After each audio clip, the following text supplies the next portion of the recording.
오늘 말씀을 읽도록 하겠습니다. 오늘 말씀은 마태복음 1장 18절에서 25절입니다. 제가 읽겠습니다. 예수 그리스도의 나심은 이러하니라. 그의 어머니 마리아가 요셉과 약혼하고 동거하기 전에 성령으로 잉태된 것이 나타났더니 그의 남편 요셉은 의로운 사람이라 그를 드러내지 아니하고 가만히 끊고자 하여 이 일을 생각할 때 주의 사자가 현몽하여 이르되 다윗의 자손 요셉아 내 아내 마리아 데려오기를 무서워하지 말라. 그에게 잉태된 자는 성령으로 된 것이라. 아들을 낳으리니 이름을 예수라 하라. 이는 그가 자기 백성을 그들의 죄에서 구원할 자이심이라 하니라. 이 모든 일이 된 것은 주께서 선지자로 하신 말씀을 이루려 하심이니 이르시되 보라 처녀가 잉태하여 아들을 낳을 것이요 그의 이름은 임마누엘이라 하리라 하셨으니 이를 번역한즉 하나님이 우리와 함께 계시다 함이라. 요셉이 잠에서 깨어나 일어나 주의 사자의 분부한 대로 행하여 그의 아내를 데려왔으나 아들을 낳기까지 동침하지 아니하더니 낳음의 이름을 예수라 하니라. 아멘. 이제 벌써 한 해가 다 이제 끝나가고 올해 마지막 달인 12월이 시작되었습니다. 그리고 12월 달에는 우리가 잘 아는 대로 우리 예수님께서 오신 성탄절이 있습니다. 우리 교회에서 점점 이 분위기가 고난주간과 부활절은 중요시 여기는데 성탄절의 그 위치가 또 가치가 점점 작아지는 것 같아서 안타깝습니다. 그리고 성탄절이 점점 세상 축제로 변해가는 느낌입니다. 그만큼 우리 안에 예수님이 이 땅에 오신 것에 대한 소중한 마음이 사라지고 있는 것은 아닌가 하는 생각이 듭니다. 그래서 온유하우스에서 12월 한 달 동안은 성탄절을 준비하면서 사복음서 마태, 마가, 누가, 요한복음을 통해서 예수님께서 이 땅에 오신 이유에 대해서 말씀을 전하려고 합니다. 그리고 오늘은 첫 번째로 마태복음을 통해서 언약을 이루기 위해 오신 예수님이라는 제목으로 말씀을 전하겠습니다. 우리가 예수님께서 이 땅에 태어나신 과정, 그리고 예수님의 행적, 이 땅에 사시면서 복음을 전하고 기적을 행하신 것, 고난을 당하고 십자가에 죽으시고 부활하신 것, 이 모든 예수님의 행적을 담은 것을 사복음서라고 합니다. 마태, 마가, 누가, 요한복음이 있습니다. 그런데 이 복음서 가운데서는 내용이 겹치는 부분들이 많이 있습니다. 그래서 우리는 이 사복음서를 특별히 복음서 하나하나를 소중히 여기지 않고 그냥 하나의 예수님의 그 일생을 보는 것으로 이렇게 여깁니다. 그런데 하나님께서 이 사복음서를 주신 것은 하나님의 놀라운 섭리가 있습니다. 우리는 예수님의 그 한 면만 보고 예수님은 이러신 분이다 이렇게 단정을 짓지만 예수님은 우리가 생각한 것보다 그 넓으시고 더 깊으신 분입니다. 그 예수님의 넓이와 깊이, 예수님이 주시는 그 풍성한 은혜를 다양한 측면에서 보는 것이 사복음서입니다. 그래서 마치 동서남북이 있듯이 한 사람을 앞에서 보듯이 뒤에서 보듯이 오른쪽에서 보듯이 왼쪽에서 보듯이 다 틀려 보이듯이 특별히 또 어떤 사람 얼굴은 이 오른쪽 얼굴이 이쁜 사람이 있고 왼쪽 얼굴이 이쁜 사람이 있는데 우리 예수님은 오른쪽에서 보나 왼쪽에서 보나 다 그 예수님의 은혜가 전파됩니다. 그 다양한 예수님의 은혜를 지금 바라보고 있는 것이 사복음서입니다. 그러니까 우리가 사복음서는 그 하나하나 특색이 있고 그 복음서마다 주는 은혜가 있습니다. 예수님께서 이 땅에 오신 것, 성탄절의 은혜도 마찬가지입니다. 사복음서마다 다 예수님께서 오신 다른 관점에서 또 다른 부분들을 이야기합니다. 그런데 이 네 부분을 다 조합하면 또 역사적으로나 시기적으로나 모든 것이 놀랍게 맞아 떨어집니다. 그러니까 한 가지 역사적인 사건을 이 사복음서는 예수님께서 오신 사건을 다른 시각에서 보고 있는 것입니다. 그래서 오늘 마태복음을 통해서 예수님께서 이 땅에 오신 그 이유를 우리가 들으시고 깨달으시는 은혜가 있길 바랍니다. 제가 이 온유하우스에 온 지가 이제 벌써 2년이 됩니다. 처음 2년 전에 이제 이 온유하우스에 왔을 때가 바로 지금 이 시기입니다. 성탄절을 앞두고 이 시기였죠. 그래서 이제 처음 이 지하 공간에 와서 또 이곳에서 예배 공간, 한편으로는 예배 공간을 꾸미고 한편으로는 우리 이제 사택의 거주지로 꾸미기 위해서 이제 많이 공사를 했습니다. 이제 도배만 이제 그 일꾼을 불러서 하고 대부분은 또 이제 저와 아내 그리고 또 옆에서 돕는 분들과 함께 다 리모델링을 했습니다. 그런 이제 추울 때 또 어려운 부분들이 많이 있었습니다. 물질적인 어려운 거야 충분히 이제 감당할 수가 있는데 가장 어려운 것은 제 마음의 부분이었습니다. 하나님께서 왜 나를 이곳에 보내셨을까? 이곳에 보낸 하나님의 섭리가 무엇일까? 그것이 깨달아지지 않으니까 일을 하면서도 많이 지치고 또 마음이 답답했었습니다. 그렇게 일을 하고 있는데 제가 예전에도 한번 이야기를 했는데 갑자기 고향 면사무소에서 전화가 온 것입니다. 제가 고향을 아버지하고 떠나온 지가 초등학교 6학년이 됐으니까 30년, 거의 40년 가까이가 되어갑니다. 40년까지는 안 됐겠네. 너무 나이가 30년이 되었습니다. 예. 그런데 이제 그 면사무소에서 전화가 온 것입니다. 이 면사무소가 이제 이전하고 앞에 길을 내는데 공터를 이제 매입하는데 그 시골 땅을 매입하려고 하는데 그 소유자가 나타나지 않아서 한참을 고생을 했다는 것입니다. 이제 행정적으로 이렇게 절차를 마무리해야 되는데 그래서 그 면사무소 그 창고를 뒤졌더니 한 50년 전 문서가 나왔습니다. 그래서 그 50년 전 문서에 보니까 그 땅의 소유자가 딱 나와 있는데 50년 전에 작성된 문서라서 너무 흐려서 이게 이름이 누구인지를 판독할 수가 없는 것입니다. 그래서 이제 동사무소 직원들이 애써가지고 이제 돋보기 같은 걸 통해서 그 글자가 무슨 글자인지 이렇게 이제 찾았는데 이게 이제 예전에는 한자로 기록돼 있죠. 그런데 그 한자에 흐릿하게 넓을 홍자가 나온다는 것입니다. 이게 돌아가신 저희 아버님 성함이죠. 그래서 이제 그 아버님 성함을 찾아가지고 그 자녀들의 연락처를 찾아서 우리 삼형제에게 연락이 온 것입니다. 그리고 나서 이제 그 보상금이 있으니까 와서 찾아가라고 이렇게 이야기를 하는 것입니다. 얼마나 이게 지금 생각해도 놀라운 일입니까? 딱 어떤 시기냐면 딱 리모델링 하려고 이곳에 왔는데 또 이 지하 공간에 왔는데 모든 것이 앞이 보이지 않고 막막한 시간에 있는데 갑자기 그 50년 전 문서를 가지고 이제 아버님은 돌아가신 지 거의 20년 가까이 됐는데 그 아버지의 이름을 가지고 연락이 온 것입니다. 그래서 이제 저는 그 멀리 있어서 가지 못하고 동생이 이제 찾아갔습니다. 당시에 저도 그렇고 동생도 그렇고 형제들이 목회를 하는데 다 이제 어려운 상황이었습니다. 그런데 그 보상금이 나온 것입니다. 이제 삼형제랑 나누고 또 어머니 드리고 또 이제 세금을 또 내고 그래서 액수는 이렇게 많은 액수가 아닙니다. 그런데 그 리모델링을 할 때 꼭 필요한 시기에 하나님께서 그 시기에 역사를 하신 것입니다. 그리고 나서 물질보다도 더 귀하게 깨달은 것은 마치 하늘나라에 계신 아버지가 제게 선물을 내려주는 것 같습니다.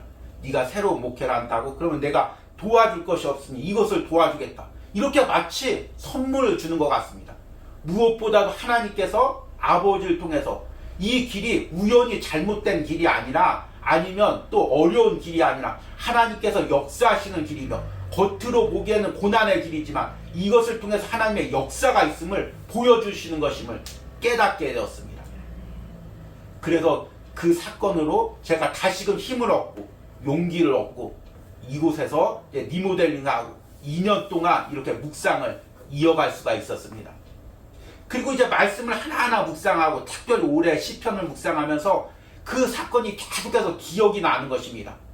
야, 사람이 50년 전에 작성한 그 이름도 안 보이는 그 낡은 문서가 그리고 돌아간 지 20년 된 사람의 그 이름이 지금도 내 삶에 영향을 미치고 효력을 미치고 실질적으로 물질적인 도움을 주는데 하물며 천지를 창조하신 하나님의 말씀이 이 영적인 말씀이 영적인 약속이 지금 내 삶에는 어떤 커다란 영향을 미칠까?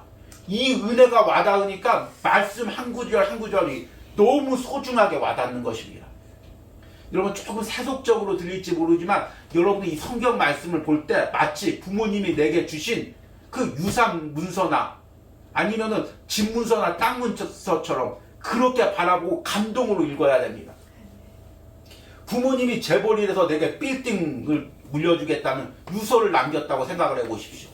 그 건물, 그 부동산 명예를, 증여를 내게 하는 문서를 남겼다고 생각하십시오. 이것이 얼마나 감격이고 얼마나 기쁘고 내 삶에 효과가 있겠습니까? 그런데 이 말씀도 마찬가지입니다. 이 말씀이 그냥 예전에 전설이나 신화를 쓴 것이 아닙니다. 살아계신 하나님의 말씀이고 약속입니다. 이 말씀의 약속이 지금 내 삶에 그대로 이루어지고 영향력을 미치는 것입니다. 우리 예수님의 탄생도 마찬가지입니다. 예수님께서 그냥 우연히 이 땅에 오신 것이 아닙니다. 오래전 그 하나님의 약속을 이루기 위해서 예수님께서 이 땅에 오셨고, 그 약속을 이루시기 위해서 베들레헴 마구간에 오셨고, 그리고 십자가에서 죽으시고 부활하심으로 그 약속을 확증하셨고, 지금도 내 삶에 그 영향력을 미치고 있는 것입니다. 우리가 이 성탄절을 맞이하면서 하나님의 약속의 측면에서 예수님이 오신 것을 다시 한번 기억하고 또 이것을 붙들어야 합니다.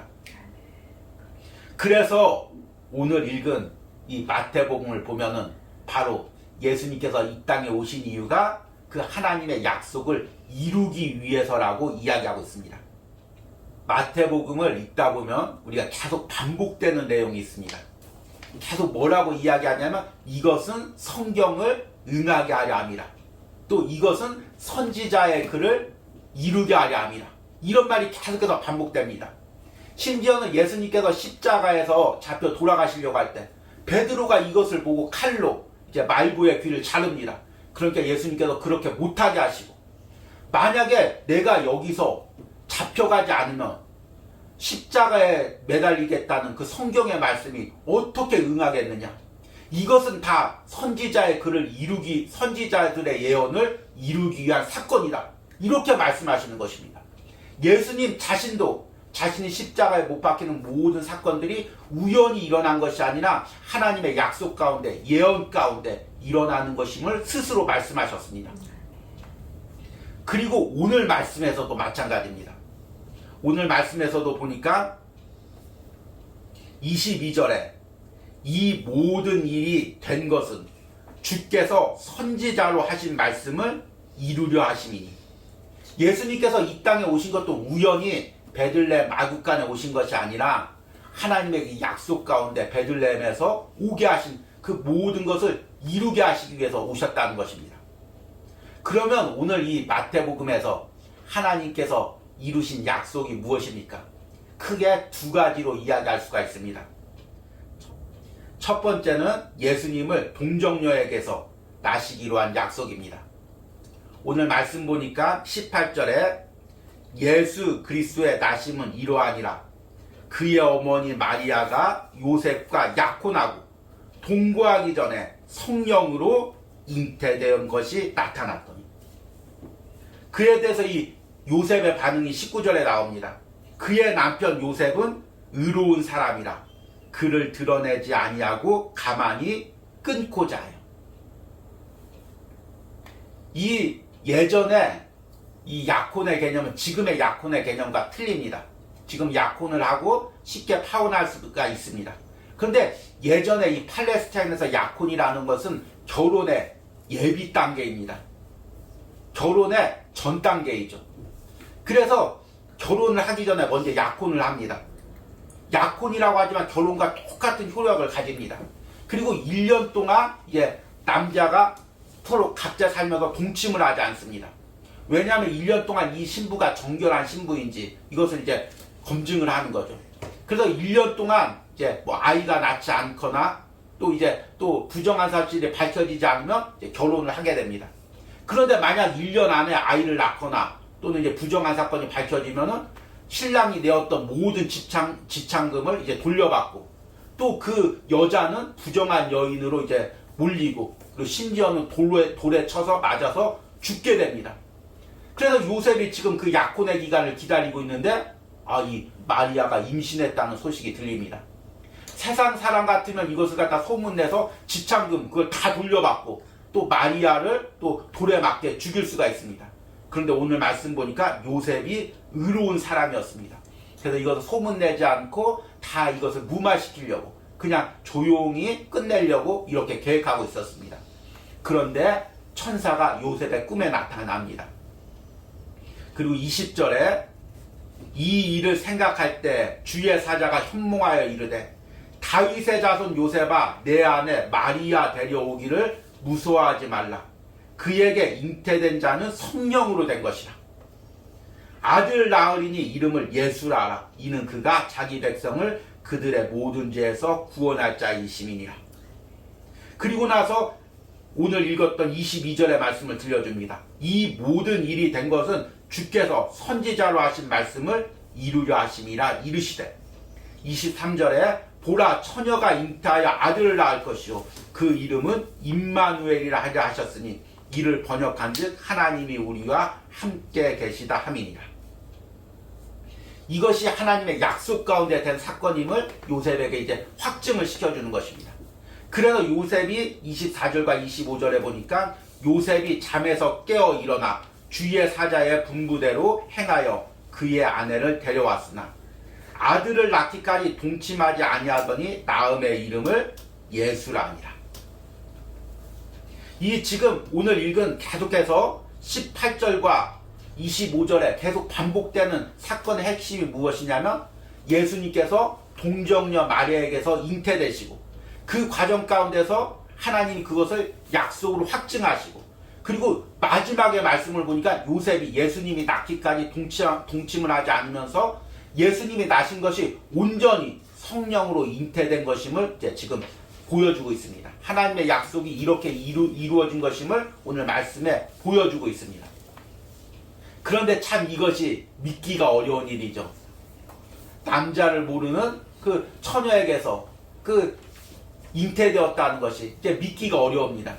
그래서 이제 현대 사람들은 이것을 이제 믿지 않으려고 합니다. 특히 이제 근대 특히 이성이 이제 발달하고 과학주의가 발달하면서 이것을 하나의 신화나 또는 전설이나 옛날 이야기로 보려는 경향이 매우 강합니다.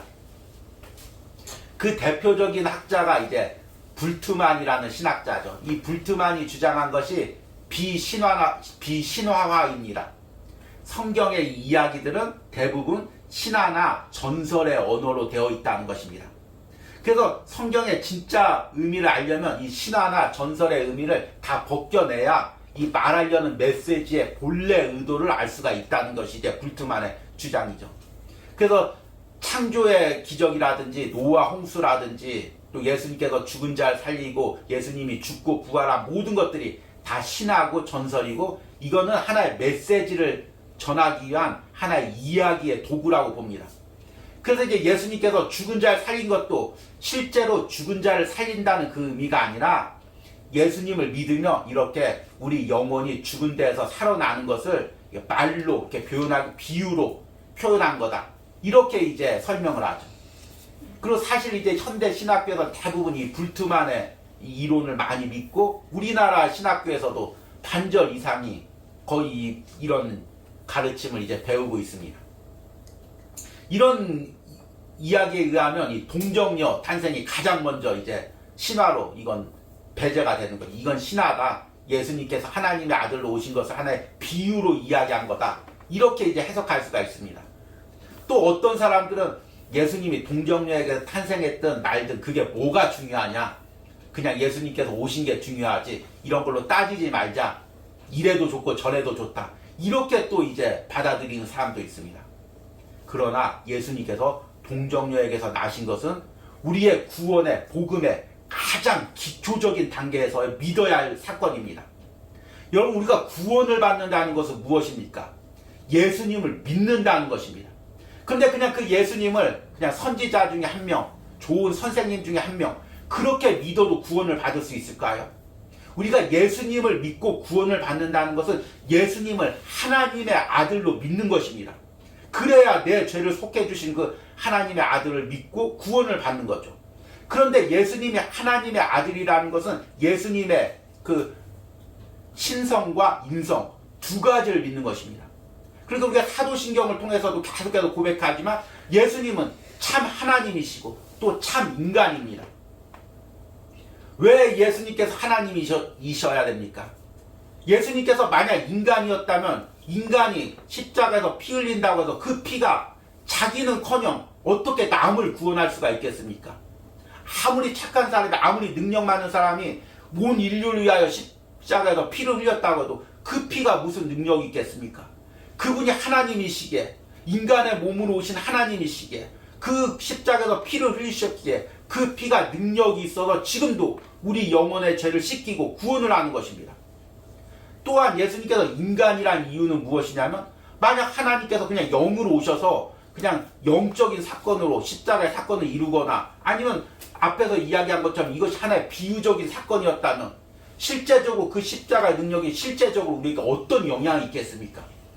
하나님께서 직접 인간의 몸으로 오셔서 인간의 연약함을 다 감당하시고, 그리고 십자가에서 고난을 당하시고 피 흘리시고 그 사망 권세를 부활하시면서 이기셨기에, 참 인간으로 이 모든 고난을 다 당하셨기에 그 십자가의 보혈이 내 삶에 영향을 미치는 것입니다. 그래서 우리가 예수님을 믿을 땐 예수님이 좋은 선지자나 좋은 선생이나 인간 예수로 믿는 것이 아니라, 이것은 복음을 왜곡하는 것이고 구원을 왜곡하는 것이고, 진정으로 예수님을 믿을 땐 그분이 하나님의 아들, 참 하나님이고 참 인간으로 믿어야 됩니다.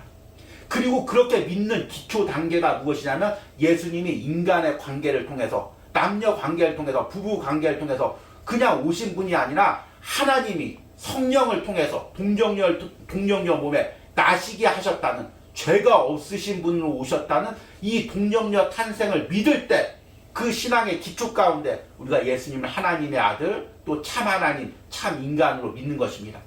그것이 바로 예수님을 믿는 것이고, 그렇게 예수님을 믿을 때 우리에게 구원의 은혜가 있는 것입니다. 그러기에 오늘 이 약속, 우리를 구원하기 위해서 예수님께서 동정녀 마리아가 오셨다는 그 약속, 처녀에게 잉태되었다는 그 약속, 이것을 하나님께서 이루신 것이 우리를 하나님이 구원하신 가장 큰 언약을 이루신 것입니다. 이 성탄절은 바로 그 언약이 이루어진 날인 것입니다. 그래서 우리가 기념하고 기뻐하는 날입니다. 두 번째로 오늘 이 말씀에 담긴 이 언약은 무엇이냐면, 예수님의 이름에 담긴 약속입니다. 오늘 말씀 보니까 천사가 요셉에게 예수님의 이름을 정해줍니다. 21절에 아들을 낳으리니 이름을 예수라 하라. 이는 그가 자기 백성을 그들의 죄에서 구원할 자이심이라 하니라. 예수라는 이름은 사실은 그 당시에 매우 흔한 이름이었습니다. 헬라어로 예수아이죠. 그래서 우리나라의 뭐 철수나 영희처럼 너무나 흔한 이름입니다. 히브리식으로는 이 이름이 여우수아입니다. 구약 성경을 읽다 보면 여우수아라는 이름이 계속해서 반복해서 나옵니다. 그만큼 흔한 이름이죠. 여호수아의 의미는 하나님이, 여호와가 우리 구원이다, 이 의미입니다. 그런데 오늘 이 성경 말씀에는 여호와가 우리 구원이라는 것은 수동적인 의미입니다. 여호와가 나의 구원이 되신다. 그런데 오늘 이 말씀에서는 천사가 예수님의 이름을 능동적으로 해석을 합니다. 그가 자기 백성을 그들의 죄에서 구원할 자이시니라. 그 예수라는 이름이 이제 단순히 구원을 받는, 하나님의 은혜를 받는 차원에서 넘어가서 직접 자기 백성을 구원할 그 이름이 된다는 것입니다. 그리고 그 예수라는 이름을 임마누엘이라는 이름으로 다시 한번 그 약속의 이름을 확인시켜 주십니다. 23절에 보라, 처녀가 잉태하여 아들을 낳을 것이요 그의 이름은 임마누엘이라 하리라 하셨으니, 이를 번역한즉 하나님이 우리와 함께 계시다 함이라. 예수라는 이름, 임마누엘이라는 이름에 담긴 의미는 하나님이 우리와 함께 한다는 의미입니다. 이것이 바로 우리 구약의 처음부터 시작된 하나님의 언약의 핵심입니다.